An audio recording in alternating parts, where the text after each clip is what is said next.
You're listening to the Options Insider Radio Network, the home of the Options Podcast. For more quality options programs, visit theoptionsinsider.com or search for Options Insider Radio Network in your podcast provider of choice. Listeners can also access all of our programming through our mobile app available in the iTunes and Google Play stores. Select programs are also available via live stream at mixlr.com/options-insider. That's mixlr.com/options-insider. Don't forget to follow along with your favorite programs and submit your own questions for the hosts at twitter.com/options, stocktwits.com/options, facebook.com/theoptionsinsider, or via questions at theoptionsinsider.com.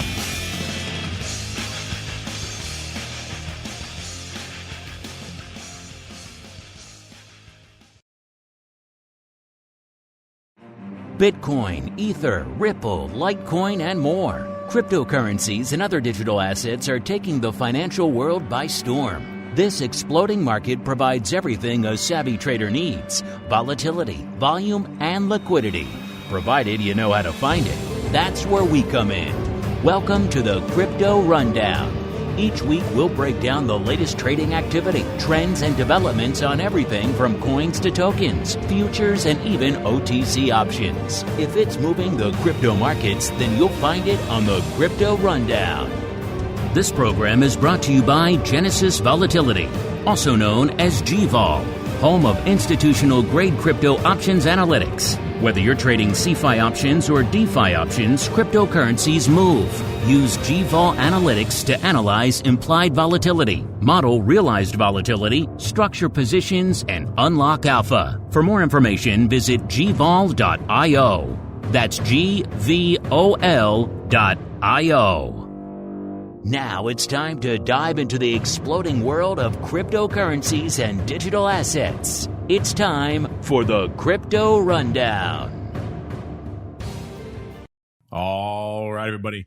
That music means it is time once again for the Crypto Rundown, the program here on the Options Insider Radio Network, where we are not afraid to venture forth into the intersection of the derivatives markets and the world of crypto. My name is Mark Longo from the optionsinsider.com, as well as, of course, from the ever exciting, at least we hope so around these parts, Options Insider Radio Network, reminding you, especially for a show like this where the audience is in many ways new to the network and indeed new to the world of options. Make sure you keep rating and reviewing this content wherever you get the show. It's available on pretty much every platform under the sun. It does help the new folks, and there have been a legion of them these days that are discovering the world of options and indeed the world of crypto. So keep helping your fellow listeners, keep rating and reviewing wherever you find this program. As we're closing in on episode 100, this seems like the newest addition to me of the network. This is the young upstart show on the network, yet it's already closing in on episode 100. So crazy how time flies in the world of crypto. Of course, keep sending in those questions and comments too. We do love to hear from all you guys and gals out there. And let's see who we're hearing from on the program today. It is time to roll out the Crypto Hot Seat. Forget about cold storage. It's time to turn up the heat on thought leaders from the world of cryptocurrencies and digital assets. It's time to take their place on the Crypto Hot Seat.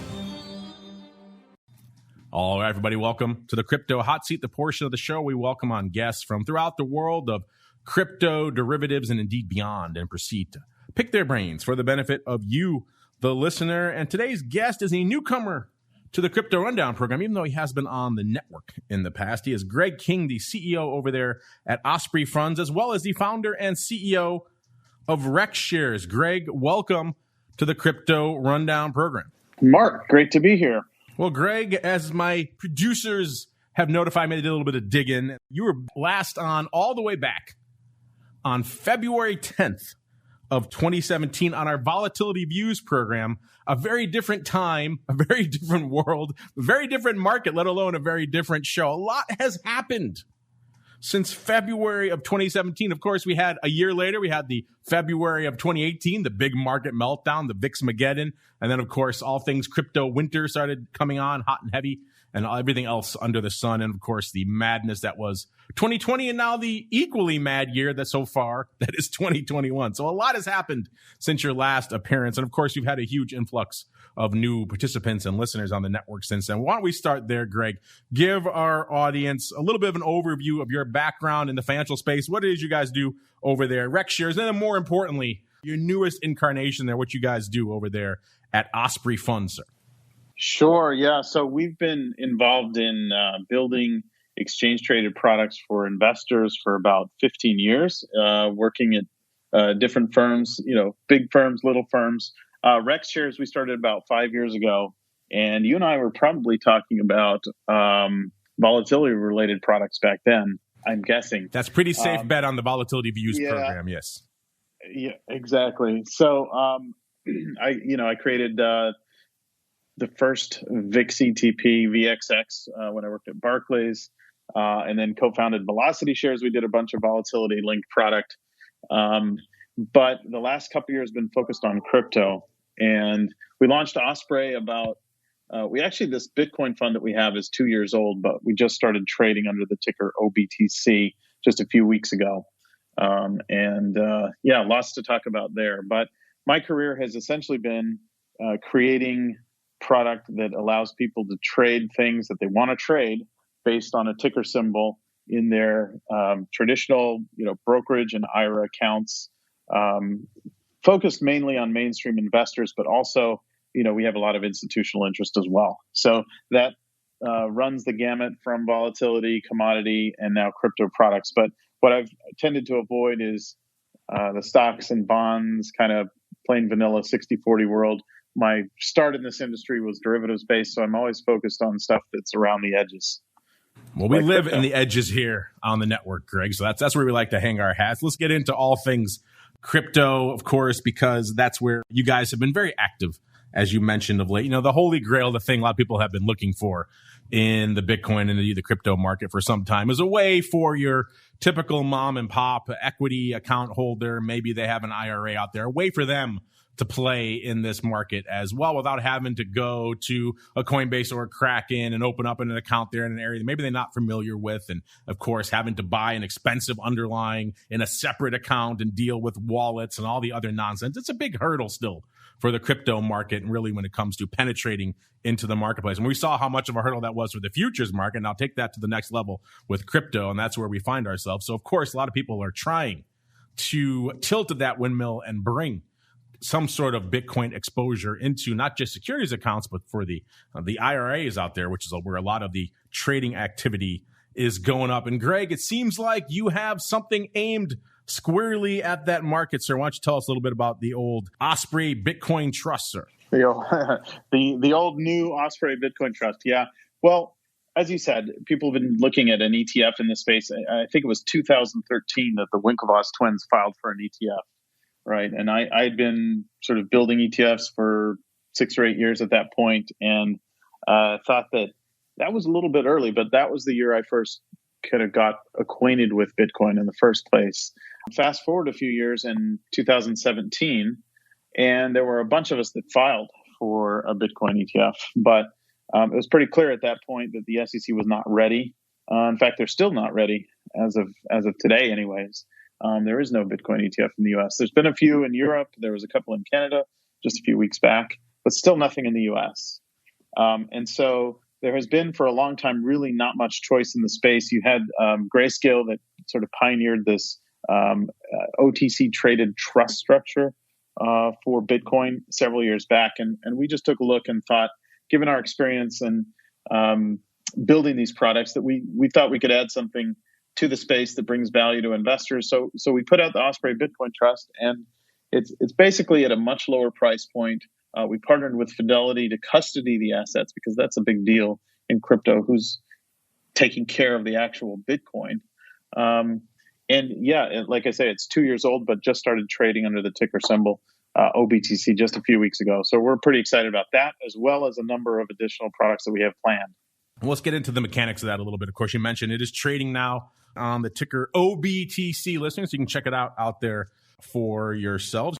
You guys and Grayscale are kind of the only games in town when it comes to this particular portion of the market, and certainly for the aspect that is available in the IRA, which is attractive. But our audience likes to dive into the weeds, Greg, and I know you don't mind hanging out there as well, given some of your product history as well. So what are we talking about when it comes to OBTC in terms of holdings? Are you guys just holding spot Bitcoin? Are you using the futures? Are there options involved? What are some of the core holdings of OBTC? So OBTC is very straightforward. It's just actual Bitcoin. I was going to say cash Bitcoin, but that doesn't make a lot of sense. So it's physical Bitcoin. That doesn't even make a lot of sense either, right? It's a digital asset, but it is Bitcoin itself. And it's held by, as I say, our custodian Fidelity. So you may know that they made a big push to get involved in the crypto space several years back. And Fidelity Digital Assets is, it's a large division of Fidelity at this point. So we've selected them as our service provider to custody the Bitcoin. It's physically held in their cold storage units.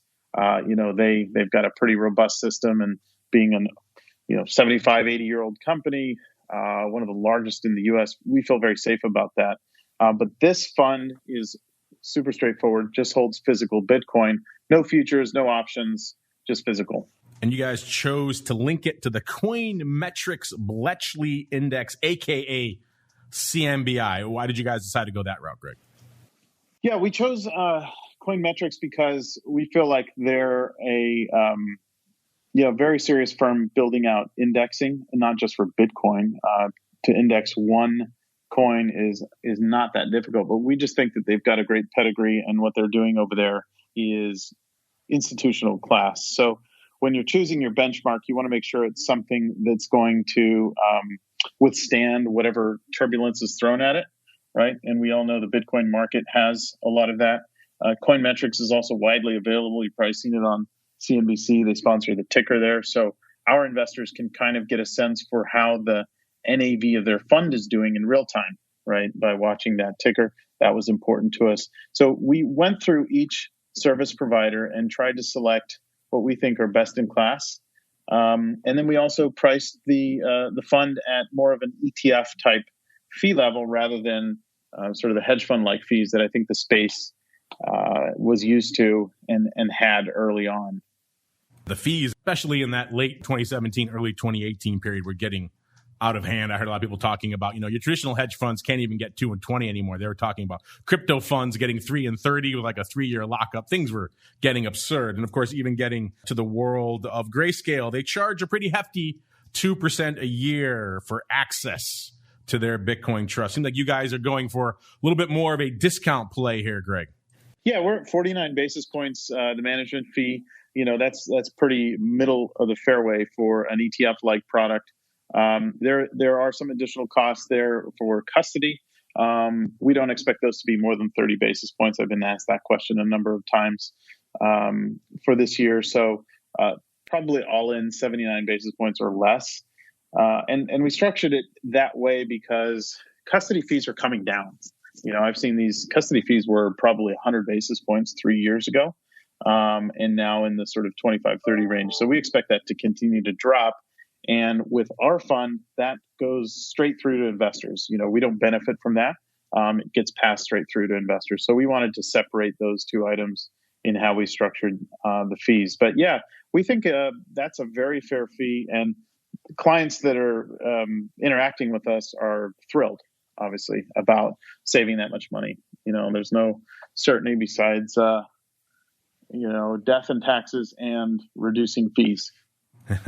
Well, reducing fees is certainly a good thing. One of the other issues people encountered, particularly early on with the Grayscale trust, was people got exuberant, as they tend to do in anything crypto. They started bidding that up. At one point, it got up to well over 100% premium of the NAV in terms of where that thing was trading. Now, you guys launched the Osprey Trust back on February 12th. You came out at $50. That was your launch price there on February 12th. We saw it run up pretty well to about 56, almost 57, not quite there, a few sessions later. And then, of course, by the 19th, it had been cut by more than in half, down to about 24 and a half. By the 24th of February, it was trading right around $43 again, so almost back to where it launched. That was at a time when Bitcoin was at about 49,000, and then it dropped back down to around $23. Bitcoin back up around 51,000. So obviously, there has been some exuberance in the early days there, Greg, where people coming in and bidding up a pretty demonstrable premium to the NAV out there. What are you guys doing over there at Osprey to try to get that premium a little bit in line and help improve the price action a little bit so it tracks a little bit closer to Bitcoin? Yeah. So as of right now, it's about a 30% premium in the secondary market. And this is kind of one of those things about the market that we're operating in here in the US. Because the regulators have not allowed an ETF to move forward, you actually can't put in place features into the product that would help, right? So the main one being a redemption feature. And I won't get into all the technicalities of why, but these funds don't have a redemption feature built into the product, and therefore market makers can't arbitrage to create a fair value in the secondary market. So what you have is a pure supply-demand function. And so when a product launches, it does tend to trade at a premium. And then over time, that premium fades. And so you can have a kind of a cross current of, let's say, the underlying Bitcoin in this case is moving up.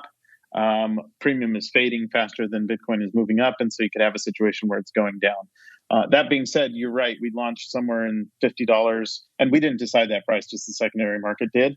And the NAV was in the teens, but now it's come way back down to earth. So I think it's in a much better position in terms of that for secondary market activity with investors looking to take exposure to Bitcoin.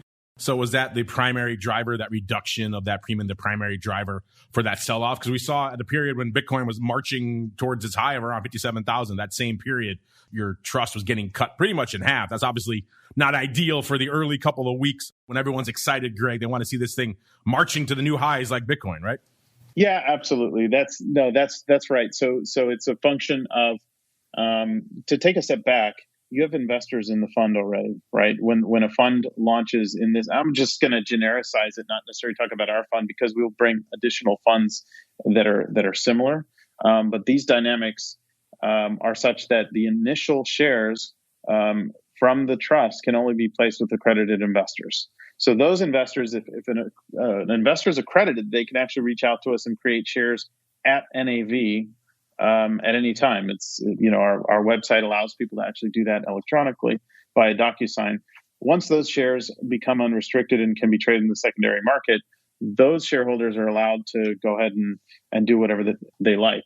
But at that point, it may be trading at a premium or a discount. We're seeing the Grayscale product traded at a discount lately. I think that's a function of supply and demand as well. They just have a ton of assets in that product, and perhaps some people looking to get out, but there's no redemption feature, as I mentioned. And so you're going to have this trade-off in the secondary market. Well, you mentioned a lot about the regulatory environment. It's kind of hard to discuss a Bitcoin trust without talking about the, shall we say, fluid regulatory environment here in the U.S. We asked our audience about this last week, Greg. I'd be curious to get your thoughts on this as well. We had a poll saying effectively Bitcoin exploded onto the radar in a big way in 2021. Many people, though, still think we need an ETF in the U.S. before this product can break into the mainstream. So we asked them a very simple question. Will a Bitcoin ETF launch in the U.S.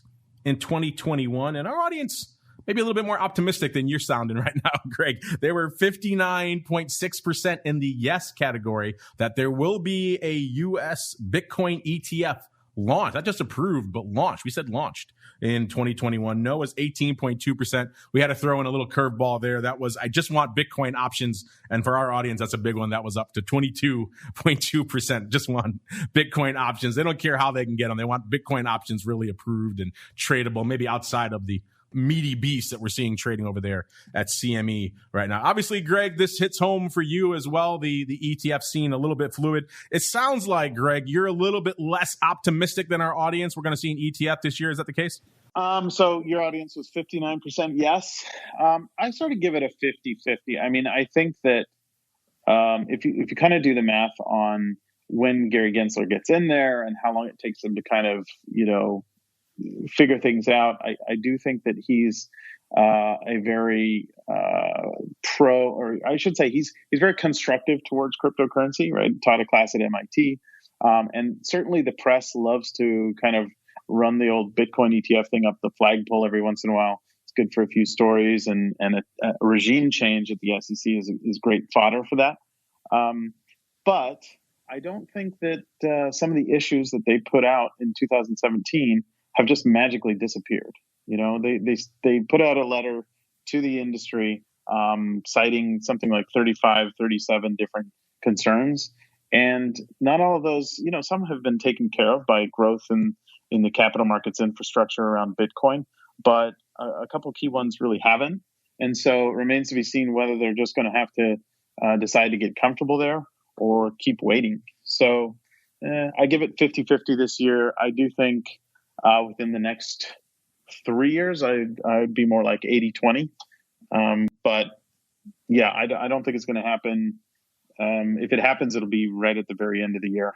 I think maybe our audience caught up by some of the approvals they're seeing maybe over there in Canada and elsewhere, that they're starting to see some of the cracks in the dam up there. But so far, at least, you're right, not so much here in the U.S. Well, Greg, I'm always excited to get an early look at new products out there in the Bitcoin space, and I'm sure our audience will be very interested in what's going on over there at the Osprey Trust going forward. But before we go, Greg, I'd like to leave our audience wanting a little bit more. So if you have any hints, any teases, maybe other things you guys are working on, or perhaps something that's lurking in store for the future of the Osprey Bitcoin Trust, now is the time, sir. The floor is yours.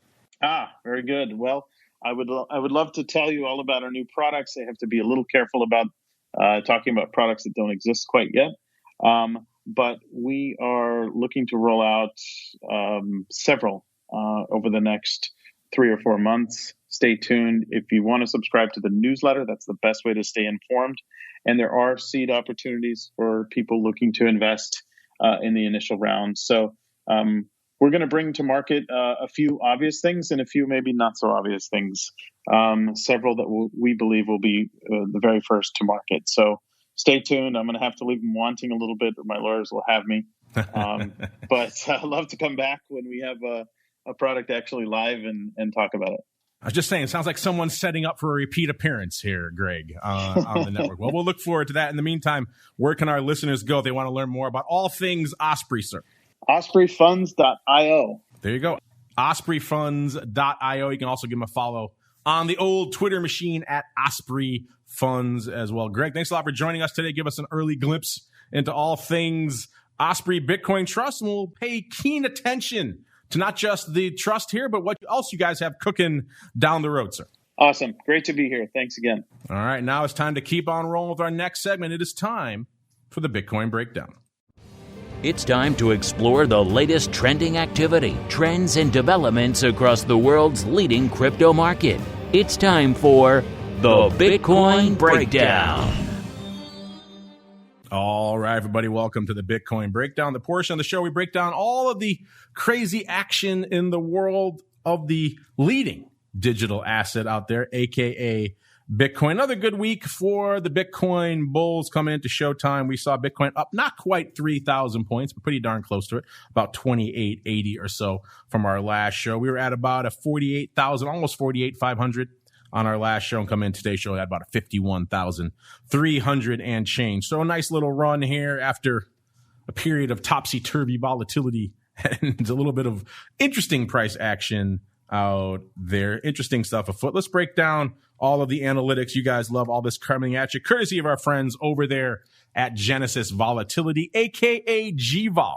Check them out for yourselves, GVol, GVOL.io. If you like a show like this, I guarantee you're going to like their analytics, including their 1 hour volatility, which we like to keep an eye on here on the show. For a product like Bitcoin, just looking at end of day or, you know, some sort of other metric for volatility, 30-day, 90-day, doesn't really tell you the whole story. You want really that intraday, hour by hour volatility, because the tail of Bitcoin can change on a dime, as we've all seen of late. On our last show, it was a pretty frothy 97%, back down from that triple digits level, but still fairly hefty, fairly frothy out there. Come into today's show a little bit less frothy. The milkshake has settled down a little bit in the froth department, down to about a 91.5% when we kicked off the show. So again, for most major tradable assets, a 91 vol would be enormous. But for Bitcoin, it's actually a little bit light out there. Also, 30-20 skew, looking at all the options in that option strip from the 30 delta down to the 20 delta and the call wing and the put wing. Last show was about a 5 even. It's coming a bit on today's show down to about a 1 0.8. In terms of the OI, the hourly open interest last show was about 177,000. It's ticked up a wee bit since then, up to about 184,000. Obviously, we see some of the weeklies coming and going. That's causing big fits and starts here with the chart. And of course, we saw Feb going off the board a little over a week ago. That took off a lot of OI with it, but still fascinating to watch the hourly open interest, not the least of which because you can't do this in traditional options. You can't go out and check the hourly open interest in Apple options or Tesla options or GameStop, whatever the hell else you're trading out there these days. You have to wait once a day.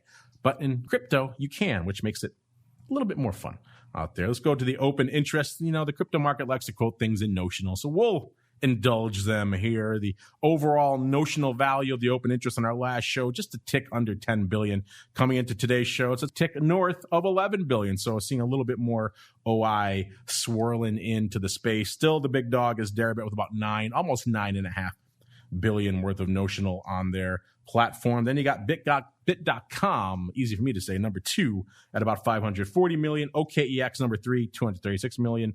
Ledger X, actually, I take that back. CME has fought back into 4th place now. CME is there at 311, just eking out Ledger X, which has about 285 million for number 5. Huobi, number 6 with 12 million. We'll come back to Huobi in a little bit, though. And then Bakkt once again with the goose egg out there. In terms of OI, how it's stacking up calls versus puts, if you're listening to this show for a while, Bitcoin options traders tend to lean towards the call side of the fence these days.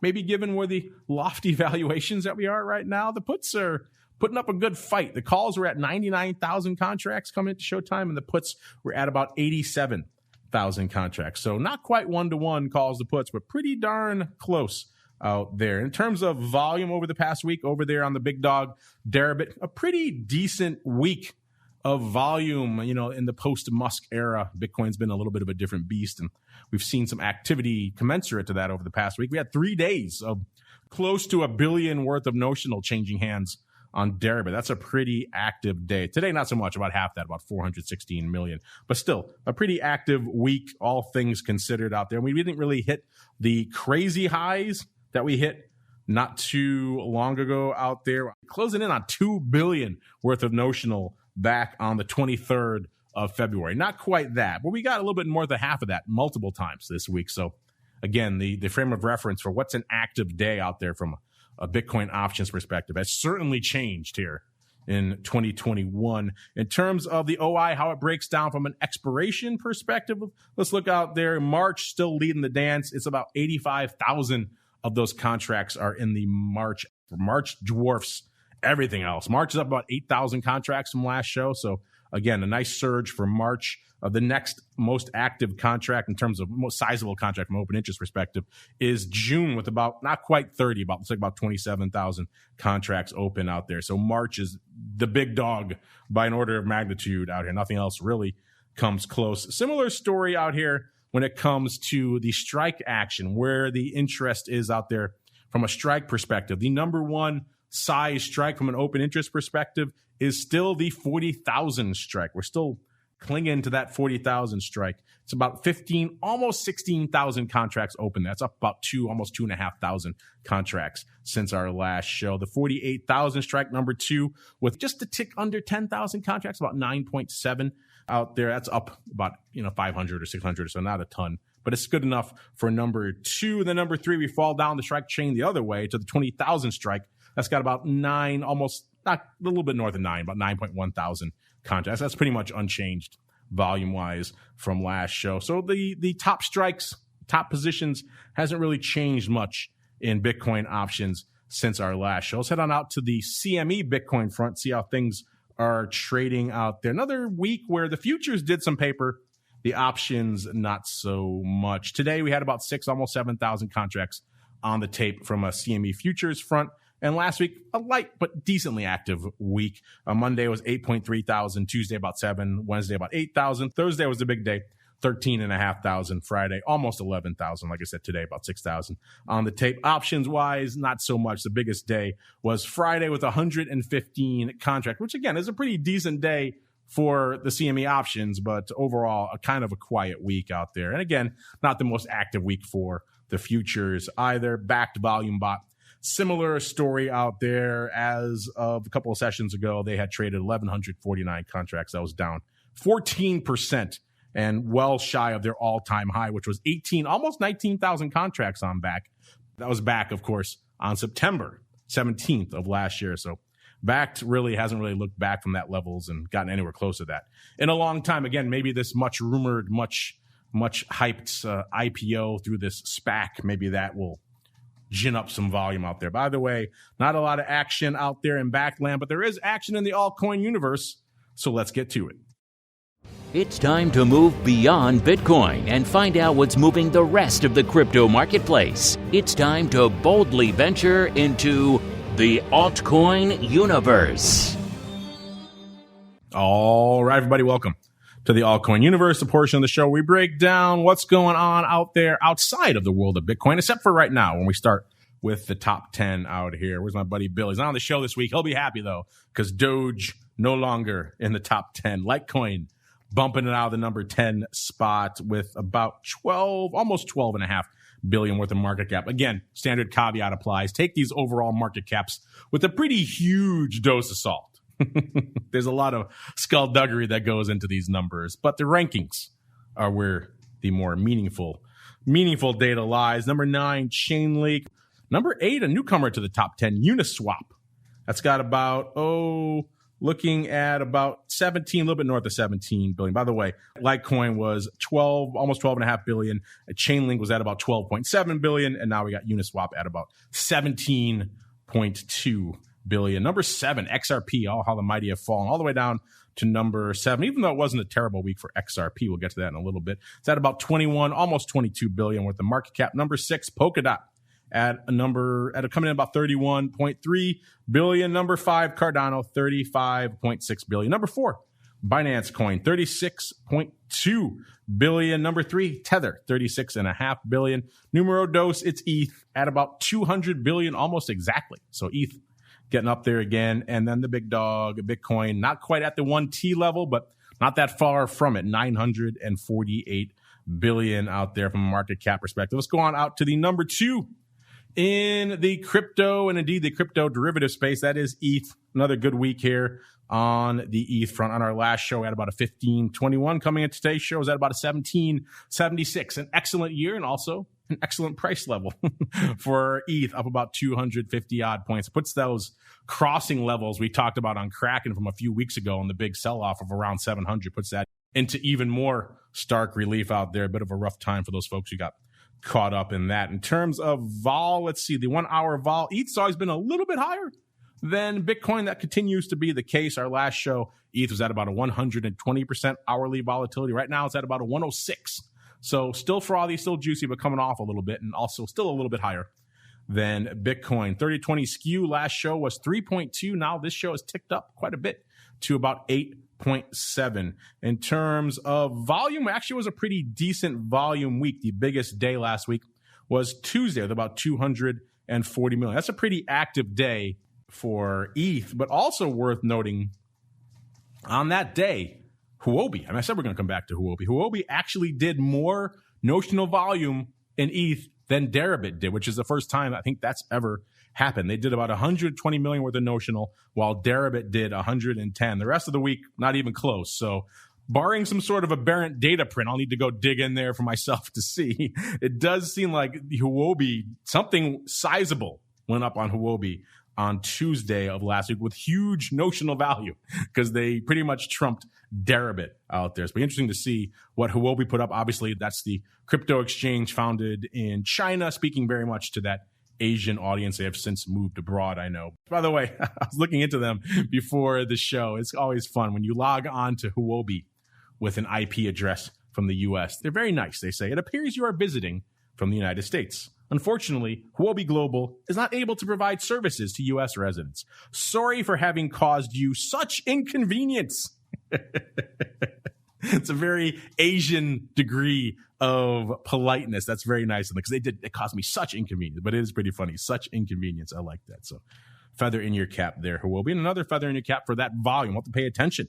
Huobi starting to maybe fight its way onto the big boys list out there. Other active days we've seen out there, obviously this past week, not quite as active as we saw back in late February. Again, that February 23rd day was a big day across the crypto board. ETH that day did almost 400 million on Deribit alone, about 395 million. So not quite coming to those levels last week, but still pretty decent week, right around 240, almost 250 million last Tuesday. So a decently active day and indeed a week, all things considered. Coming down to the OI now, let's see what's open out there in ETH land. Calls are up and puts are up since our last show. Calls, about 814,000 calls open in ETH land right now. It's up about 31,000. And the puts took a big jump up this week. Puts are up to about 630,000. That's up 50,000 contracts from this time last week. Not quite as close percentage-wise as Bitcoin is puts versus calls right now, but obviously puts ticking up quite a bit as well. And again, it's hard to blame anyone. These levels are extremely high. So if you're putting on some puts right now, it is hard to fault you out there. In terms of the open interest, hourly open interest, our last show was about 1.3, almost 1.35 million. This show a little bit higher at about 1.41 million out there. And in terms of where the action is from an expiration perspective, it's still March. That's the big dog out there. It's got 538,000 contracts open in the monthly March expiration. That's not even counting the weeklies. That's just the monthly expiration cycle, listeners. That's up 104,000 contracts since our last show. So March is where the action is. Crypto does love a quarterly, and ETH embodies that trend quite a bit. We've got June number 2 here with not even half of the OI of March. And then behind that is December, actually, and then September, actually, that. So D's actually higher than September, but it's all pretty much quarterlies. Lighten up the tape here in ETH still. And in terms of where the strikes are, this has been kind of an ongoing puzzle for a while out here in terms of what's going on from an ETH OI perspective. It's still extremely deep, extremely meaty strikes. I think the only way really to read this is the hodlers are still hodling out there in ETH because the 400 strike is still number one with about 83,000 contracts open. That total hasn't really changed since last week. So whoever's open on the 400 strike, they're still holding on. The 320 strike, 67,000 contracts. That's also unched pretty much from last week. And the 480 strike, another very meaty strike, also tied for number 2 there with about 67,000 contracts. Both of those are pretty much unched. The only strike that really ticked up this week in the top 4 here is the 1600 strike that has about 61,500 contracts open. That's up actually about 6,000 contracts. So some opening paper there on the 1600 strike, which is not surprising. That's a very relevant strike. 400, 320, and 480. It's like folks are just holding down there. Let's look at some of the other big altcoin out here. Let's go on out to XRP. Decent week for XRP, aka Ripple, up about 4.5 cents there. So bouncing off that low 40s we've just been in for a while. It's kind of been locked in this low 40s and then up to 60 odd to 70 odd cent range on the upside, and seems to be vacillating within there week to week. A good headline, a bad headline. Of course, it also gets lifted by all the other big crypto and they tend to surge. Ripple tends to go with it a little bit, then it sells right back off again. But it's been a fascinating one to watch, and it's at about 44, almost 45 cents. Today, Bitcoin Cash up about 30, almost $31 from our last show. Bitcoin SV up about 3.25 points from our last show. Let's go out really quickly with a little bit of your crypto questions. You've got questions about crypto. Who doesn't? It's time to find out the answers to your crypto questions. All right, I already touched on our audience poll earlier in the show with Greg. I cheated and bumped that up to the top of the show. But you folks obviously are very optimistic about all things Bitcoin ETF. I do tend to think a Bitcoin ETF is kind of the missing ingredient to the stew here in the U.S. Once we get that approved, that will be a watershed moment. Then your literal grandmother from Iowa, she can obviously go out and buy the Bitcoin trusts. Now, all the issues we kind of just mentioned are still problems with those products for her and indeed for anyone out there who's trading these things. But a Bitcoin ETF, that would open up the doors to a lot of other things, including everyone who's always requesting in our poll, 22.2% said they just want Bitcoin options. That would be a backdoor way to get that, of course. And of course, once that started trading, it would probably have to rebalance in the spot or perhaps the futures, depending on how they structure it. So that would drive paper to all these other things. And that would, of course, maybe indeed grow the ecosystem of crypto derivatives here in the U.S. So that would certainly be a good thing. Doesn't seem like we're that close yet. I would love to agree with our audience and say you guys are right. We'll have something approved and launched by the end of the year. If we can emulate our neighbors to the north in Canada, maybe. But I'm kind of with Greg. I don't think we'll have it done and all of our ducks in the row by the end of the year. But that's one I would be happy to be wrong about. We also have a question coming in here from Barry. This is what I was just talking about earlier. He wants to know why I always give that standard caveat of why the market cap numbers are so unreliable. This goes back, Barry, and anyone else who has this question. I encourage you, go back to some of the very early episodes of the Crypto Rundown. We were talking even then. There were some interesting studies that were done about how these market caps are actually determined and about how much fluff there is, shall we say, in the numbers put out by these various venues, because at the end of the day, it kind of behooves them to say, hey, we have a large amount of assets trading over here. Come trade on venue X. And then venue Y does the same thing. And also the reporting is still not up to snuff in the crypto space. And so a lot of the things we've come to take advantage of and indeed take for granted in the mainstream financial marketplace in terms of reporting and oversight and everything else, not quite there yet in the crypto space. So it leaves a lot of room for, shall we say, inflation of these numbers, and you start compounding that across multiple venues, and the numbers start to get a little bit out of hand, which is why I say take those overall market cap numbers with a grain of salt. I will see if I can find, Barry and everyone else is interested, the links to some of those papers. I'm sure there's been some updates in the intervening years, but there was a lot of interesting discussion in the early days of this show about just exactly how inflated these numbers are and why those inflation practices occur. We'll see if we can find that for you, Barry. But it is indeed, at the end of the day, why we say take those market cap numbers with a very hefty grain of salt.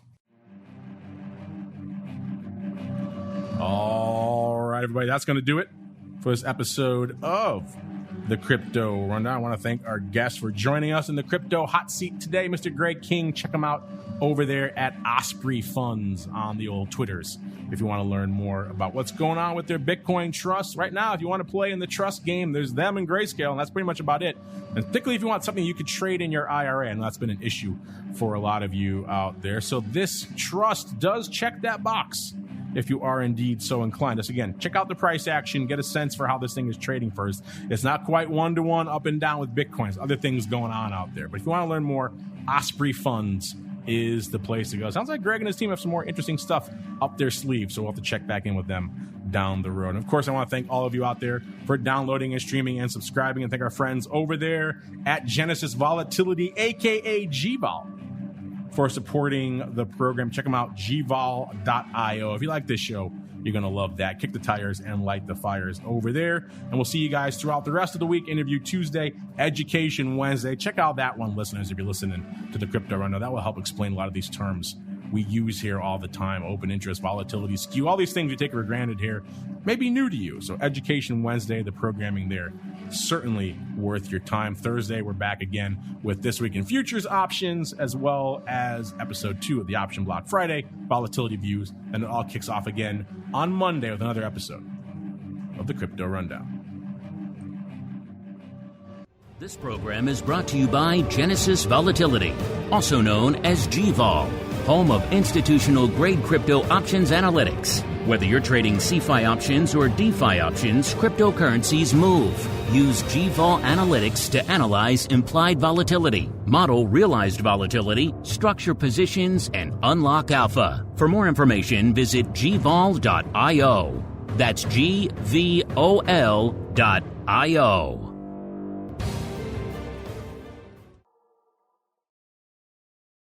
You're listening to the Options Insider Radio Network, the home of the Options Podcast. For more quality options programs, visit theoptionsinsider.com or search for Options Insider Radio Network in your podcast provider of choice. Listeners can also access all of our programming through our mobile app available in the iTunes and Google Play stores. Select programs are also available via live stream at mixlr.com/options-insider. That's mixlr.com/options-insider. Don't forget to follow along with your favorite programs and submit your own questions for the hosts at twitter.com/options, stocktwits.com/options, facebook.com/theoptionsinsider, or via questions at theoptionsinsider.com.